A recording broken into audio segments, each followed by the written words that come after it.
this is Leda Lum's Apothecary, and I wanted to share my experience with a liver cleanse, or liver gallbladder flush. I think that's a little different from the cleanse, where you're taking herbs and the like for a while that help cleanse and expel gunk from your organ. The flush is the one where you drink the olive oil, and I know there's some reviews online where people really had bad experiences, but I didn't have that bad of an experience. It was the first time I've done it.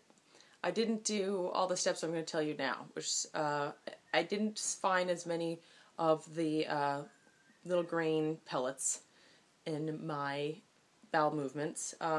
But this time, when I did this particular sequence, I really did. So for a week, I ate a lot of apples, but mostly what I did was I ordered some malic acid, which kind of tastes like apple cider vinegar. And I drank a lot of apple cider vinegar as well. Apple cider vinegar has a lot of malic acid. I know there's flushes where you drink a lot of juice, but I think apple juice, I think that the sugars are not so good for candida and the like, ingesting that much to get the malic acid. So I got the malic acid and put it in water and drank that throughout the day, like a little bit. I think 3 times a day. And when I was running out, I just did apple cider vinegar.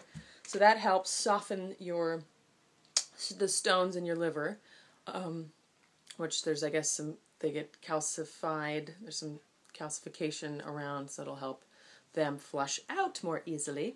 And then just to stay away from fats, like don't eat a lot of nuts or meat or anything that you tend to like that's fatty, because you want the bile to build up behind your gallbladder, so that when you do the flush, it really has some force through it.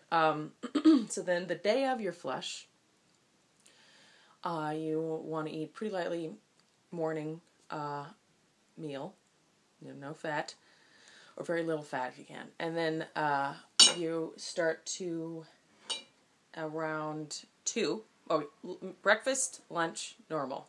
Let's say you eat lunch at 12. At 2, you're going to take, 2 to 3 tablespoons of Epsom salt. I don't remember the technical name of Epsom salt. And you dilute that in water, dissolve it in water, and you drink as much as you can of that. You don't want to, I think this is where I think people get a little sick. I think I just did 2 to 3, and I split it up between the 2 p.m. and 2 hours later. And actually, it really had a very soothing effect to my insides. It was, you know how when you take an Epsom salt bath, you feel very relaxed. It had a very similar effect, but inside. It was very interesting. So at 2 hours after you eat, you just start drinking your Epsom salt, and then you drink some more of it later, a few hours later, and then for dinner, let's say dinner is around 5 or 6, you eat heavy whipping cream. Heavy whipping cream and berries. That's your dinner. Super fatty, and you eat as much as you like. Isn't that nice? How fun! And that will really get your bile pushing out stones. That's, I think, the key that this time around really, I think, along with the malic acid for the week, really helps produce a lot of stones. Then, when you go to bed, is when you do the olive oil mixture of like 3/4 cup of olive oil, very high quality. I just got some from Trader Joe's. It was extra special. You want it cold pressed and organic. And then with it you need a citrus, like a 1/2 cup of lemon juice and orange juice or grapefruit juice, and you shake that up and drink it. And then you want to go to bed as soon as you can. Just like drink it, lay on your side, lay on your right side. You don't want to move, so that it really just pushes them out. What I also used was black walnut tincture. I put a squirt of that in my olive oil, so it'll kill any parasites that are in your liver. So that was another thing that might have helped this flush. It was the malic acid, the meal of whipping cream, which did get a little like ugh after a while because I ate as much as I wanted, and the malic or the black walnut. I think those were all keys that really helped, and definitely doing the Epsom salt, because what that does is it helps loosen your sphincters in your liver so that the valves are more open so that the crap can get pushed through.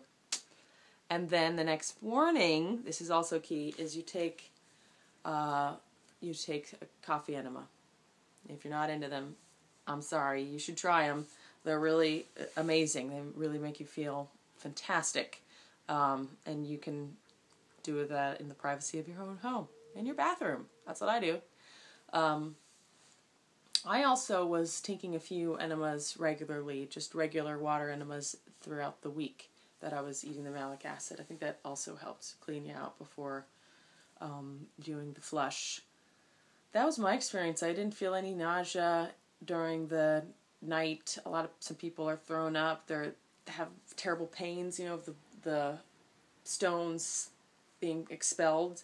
That didn't happen at all. I was maybe feeling a little bit of gurgly, which I actually remember the first time as well. So that's my experience. I think that those factors are key. Malic acid, Epsom salt, coffee enemas, the meal of heavy whipping cream, and the black walnut. So there you go. Some more food for thought. And please subscribe and let me know any, I respond to comments pretty quickly. And I hope you're having fun! Yay!